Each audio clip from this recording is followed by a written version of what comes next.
एक बार हजरत उमैर रजी अल्लाह अन्हु ने अर्ज किया, ए अल्लाह के रसूल, मैं हर समय इस कोशिश में लगा रहता था कि अल्लाह के इस नूर को बुझा दूं और जो लोग अल्लाह के दीन को कबूल कर चुके हैं उन्हें तकलीफें पहुंचाया करता था।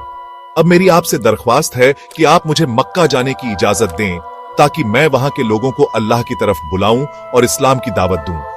हो सकता है अल्लाह ताला उन्हें हिदायत अता फरमा दे। हजरत मोहम्मद सल्लल्लाहु अलैहि वसल्लम ने उन्हें मक्का जाने की इजाजत दे दी। चुनांचे वह वापस मक्का आ गए। उनकी तबलीग से उनके बेटे वहाब रजी अल्लाहु अन्हु भी मुसलमान हो गए। जब हजरत सफवान रजी अल्लाहु अन्हु को यह खबर मिली कि उमैर रजी अल्लाहु अन्हु मुसलमान हो गए हैं तो वह हैरान रह गए और कसम खा ली कि अब कभी उमैर रजी अल्लाहु अन्हु से बात नहीं करेंगे।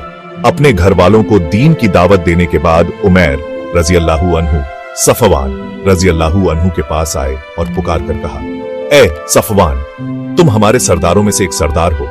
तुम्हें मालूम है कि हम पत्थरों की पूजा करते रहे हैं और उनके नाम पर कुर्बानियां देते रहे हैं। भला यह भी कोई दीन हुआ? मैं गवाही देता हूं कि अल्लाह ताला के सिवा कोई माबूद नहीं और यह कि मोहम्मद सल्लल्लाहु अलैहि वसल्लम अल्लाह के रसूल हैं। उनकी बात सुनकर सफवान रजी अल्लाहु अन्हु ने कोई जवाब नहीं दिया। बाद में फतह मक्का के मौके पर उमैर रजी अल्लाहु अन्हु ने उनके लिए अमान तलब की थी और फिर वह भी ईमान ले आए थे। उनके इस्लाम लाने का किस्सा फतह मक्का के मौके पर तफसील से आएगा इंशाअल्लाह। इसी तरह उन कैदियों में नबी करीम सल्लल्लाहु अलैहि वसल्लम के चाचा हजरत अब्बास रजी अल्लाहु अन्हु भी थे। सहाबा ने उन्हें बहुत सख्ती से बांध रखा था। रस्सी की सख्ती से उन्हें बहुत तकलीफ हो रही थी और वह कराह रहे थे।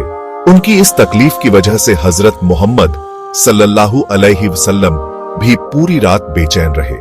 जब सहाबा को मालूम हुआ कि हजरत मोहम्मद सल्लल्लाहु अलैहि वसल्लम इस वजह से बेचैन हैं, तो फौरन हजरत अब्बास रजी अल्लाहु अन्हु की रस्सियां ढीली कर दी। यही नहीं, बाकी सभी कैदियों की रस्सियां भी ढीली कर दी।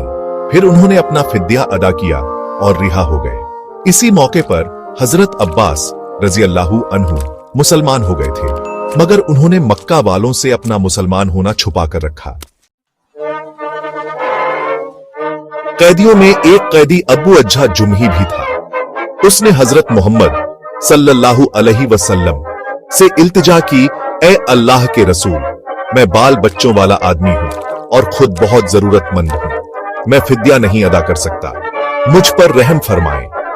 यह शायर था और मुसलमानों के खिलाफ शेर लिख लिख कर आपको तकलीफ पहुंचाया करता था। इसके बावजूद आप सल्लल्लाहु अलैहि वसल्लम ने उसकी दरख्वास्त मंजूर फरमाई और बगैर फिद्या के उसे रिहा कर दिया। हाँ, उससे वादा लिया कि आगे वह मुसलमानों के खिलाफ शेर नहीं लिखेगा। उसने वादा कर लिया, लेकिन रिहा होने के बाद जब वह मक्का पहुंचा तो उसने फिर अपना काम शुरू कर दिया। मुसलमानों के खिलाफ शेर लिखने लगा।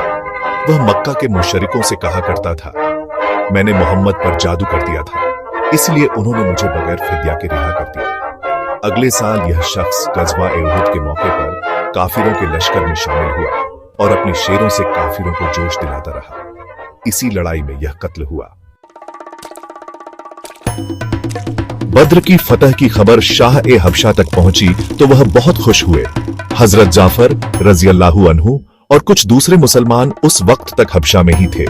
शाह ए हबशा ने उन्हें अपने दरबार में बुलाकर यह खुशखबरी सुनाई। बद्र की लड़ाई में शरीक होने वाले सहाबा बदरी कहलाए। उन्हें बहुत फजीलत हासिल है।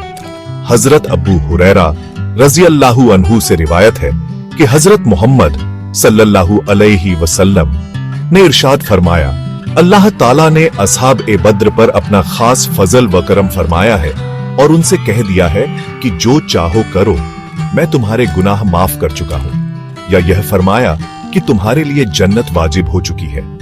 मतलब यह है कि उनके साबिका गुनाह तो माफ हो ही चुके हैं, आगे भी अगर उनसे कोई गुनाह हुआ तो वह भी माफ है। अब आखिर में अगर आपको यह जानकारी अच्छी लगी हो तो please like, share and subscribe जरूर करें। शुक्रिया।